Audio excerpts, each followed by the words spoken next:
Colleagues in the United States Senate, I thank General Burgess and his family for his many years of faithful service and for a job well done. Thank you, Mr. President, and I would suggest the absence of a quorum. The clerk will call the roll. Mr. Akaka.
Leader. I ask unanimous consent the call to quorum be terminated. Without objection. I now ask unanimous consent that on Monday, July 16th, at 5 p.m., the Senate proceed to executive session to consider calendar number 662, which is a nomination, to be 30 minutes for debate equally divided in the usual form.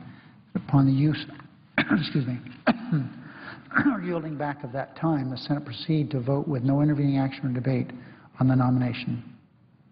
The motion reconsider be considered made and laid on the table.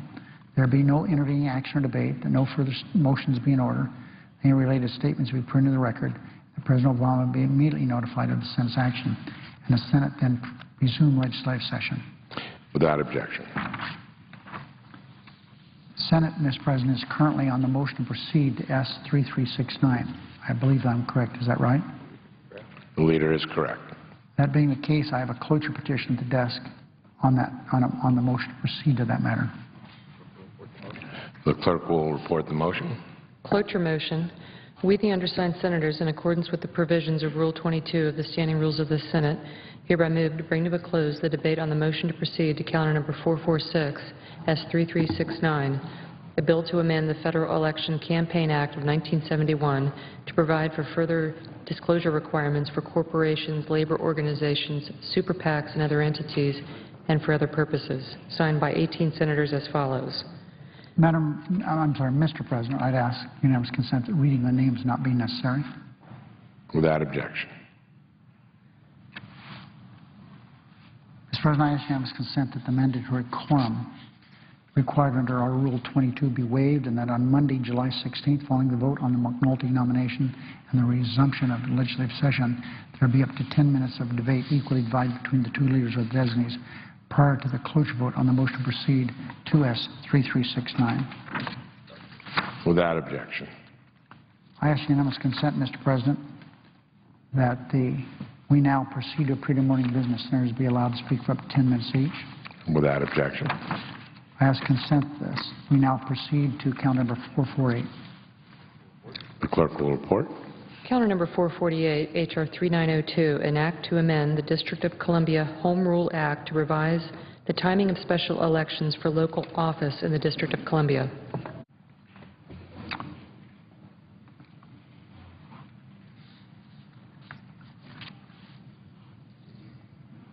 Have you said we should proceed on this, Mr. President?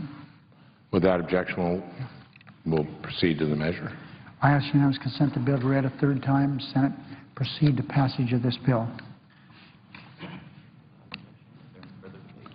Without objection, is there any further debate? All those in favor say aye. Aye. All those opposed say no.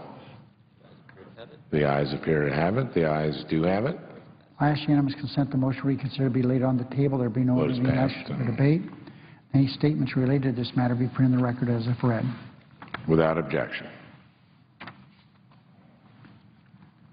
I ask unanimous consent the Banking Committee be discharged from further work on H.R. 2527. The clerk will report. H.R. 2527, an act to require the Secretary of the Treasury to mint coins in recognition and celebration of the National Baseball Hall of Fame. Is there objection? Without objection, the committee is discharged and the Senate will proceed to the measure. I now ask unanimous consent that a Gillibrand substitute amendment, which the desk be agreed to, that the bill as amended be read a third time passed, and motion reconsider be laid on the table with no other action or debate. Any statements related to this bill be placed in the record as if read. Without objection. Mr. President, there's a bill at the desk due for its first reading. The clerk will read the title of the bill for the first time. H.R. 6079, an act to repeal the Patient Protection and Affordable Care Act and so forth and for other purposes. I now ask for a second reading, but that's in order to place the bill on the calendar under provisions of Rule 14. But now I object to my own request. Objection having been heard, the bill will be read for a second time on the next legislative day. I now ask consent that when the Senate completes its business today, it adjourn until 2 p.m. on Monday, July 16th. Following the prayer and the pledge, adjournment proceedings be approved to date. The morning hour be deemed expired. The time for the two leaders be reserved for use later in the day. And at that time that I be recognized, and that at 5 p.m. the Senate proceed to executive session under the previous order. Without objection. So, Mr. President, there'll be two roll call votes on Monday. Beginning at 5:30, there'll be a vote on McNulty nomination.